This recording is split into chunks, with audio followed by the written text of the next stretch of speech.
And you've described throughout the show today different types of violence against women, whether it's not allowing them to, healthcare that they need, as you described the woman who, if she had had an abortion, she would have lived, or these types of homes, being in lockdown and abusive relationships. And later on in the show, we'll talk about other types of violence against women in different parts of the world. But I was wondering if you could just talk about what your vision is. How do you see our society and what's needed to end gender violence? One of the features of the since the outbreak of Me Too, obviously I mentioned, so many different ways in which women are abused, or gender violence against gender non-conforming people, intense violence against the trans community and so on happens, in so many different arenas and walks of life, and in reality in every arena and walk of life. But one of the places where we've seen some, particular struggles and movements is in the arena of workplace, because we know workplace harassment is endemic, be it from a sleazy boss, or from customers, if you're in the service industry, from fellow employees, especially if you have a dodgy company that doesn't take these issues seriously, and you don't have a strong union movement and so on to push that issue. And I mention that because, if you like, it's why has that been an arena of struggle? One of the reasons is it's a place where you're there, women workers, young LGBT workers and so on, young workers of colour, because also racism at work has been challenged in a similar way as well, very importantly, are there with their colleagues who are experiencing the same thing, and it's just so natural and obvious that you will come together and begin to organise. Dignity at work, the question of dignity at work, it's about paying conditions, but it has to be also 100% and inextricably having the right to a sexual harassment-free workplace. And I mention that because the whole question of struggle, like we're socialist feminists, and what do we mean by that? Well, a key aspect of socialist feminism is the importance of struggle. If you think of gender violence, it is, and every form of it, from street harassment to, the most intense gender violence of male violence that takes the life of a woman.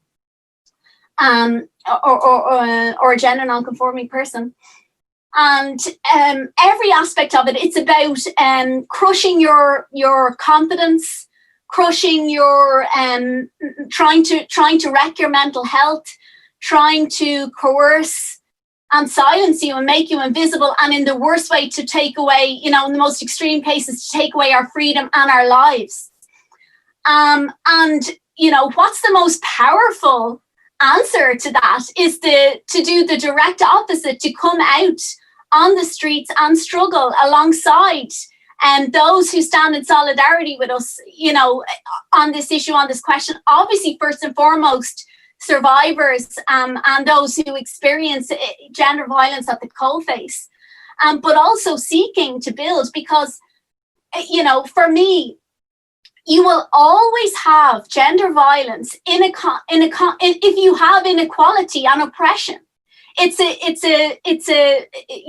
flows from that inequality that exists, and it is absolutely impossible to envision a world free from violence, including interpersonal violence, when you have the reality of capitalism, the polarization of wealth that creates an elite, that creates poverty and want. And, there's concrete things you can say that,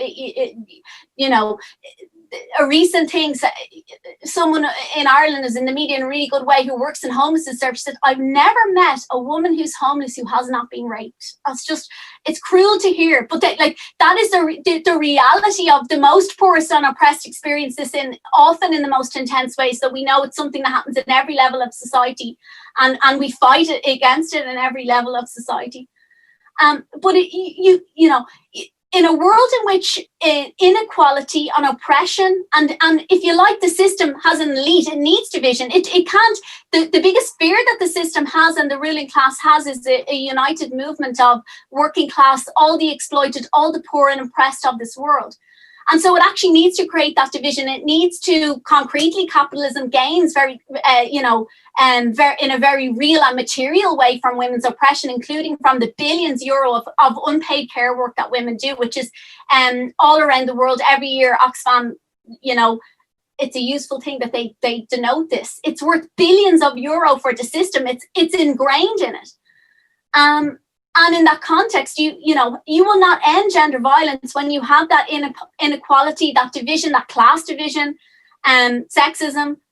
And for us, so therefore, we, as socialist feminists, we want to, as well as building a movement to challenge gender violence everywhere that it happens, to build a struggle, collective struggle, that empowerment, challenging the state, which is a big part of this. We know how complicit the state are because of how they treat victims of violence, but also the violence that the state itself carries out.